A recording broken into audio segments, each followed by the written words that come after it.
તો ફાઇનલી આજે તો વાગી ગયા છે સવારના 10 ને આપણે જવાનું છે જુનાગઢ. પછી તો ભૂરીએ બધાને તાતા બાય બાય સીયું કહી દીધું ને આપણે આપણી પીએમડબ્લ્યુ નો માર્યો સ્લેપ. ફાઇનલી પછી તો આપણે નીકળી ગયા હતા ને આપણે આપણી પીએમડબ્લ્યુ માં પુરાવાનો તો ગેસ. પછી તો આપણે આપણી પીએમડબ્લ્યુ માં પુરાઈ લીધો 4-5 હજાર નો ગેસ. मौसम तो ऐसा लग रहा है दिल गार्डन गार्डन हो रहा है. પછી તો થોડાક આગળ આવ્યા ને ચાની હોટેલ આવી ગઈ હતી. ફાઇનલી પછી તો આપણે ચાના ચુસ્કા લઈ લીધા હતા ને ક્રિસ કે હવે ચા માંથી તાકાત વાળો માવો તો જોઈએ જો. પછી તો ક્રિસે 20 વાળો માવો લઈ લીધો ને મેં ભૂરી હાટું 10 વાળી પાણીની બોટલ લઈ લીધી. છોકરાઓ તો 20 રૂપિયાના માવામાં રાજી ન થાય, ભૂરી તો 10 રૂપિયાની પાણીની બોટલમાં રાજી થઈ ગઈ હતી. પછી તો આપણે આપણી પીએમડબ્લ્યુ નો થોડોક સીન લઈ લીધો હતો.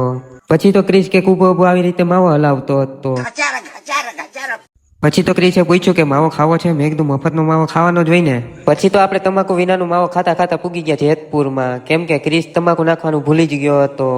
પછી તો આપણે આપણી પીએમડબ્લ્યુ નું ડ્રાઇવિંગ કરવા આપી દીધું ક્રિસને. ક્રિસ કે આગળ રહેજો, ઉડે તો આ બાકી બાવળિયામાં ઘા આવડતી નથી. ફાઇનલી પછી તો આપણે જુનાગઢ પહોંચવા આવ્યા હતા અને પહોંચીને સીધા આવી ગયા હાર્દિકમાં નાસ્તો કરવા. પછી તો આપણે આપણા પેટનો ખાડો બુરીને આવી ગયા આ લોકેશન ઉપર. તમને આ લોકેશનની ખબર હોય તો કોમેન્ટ કરજો.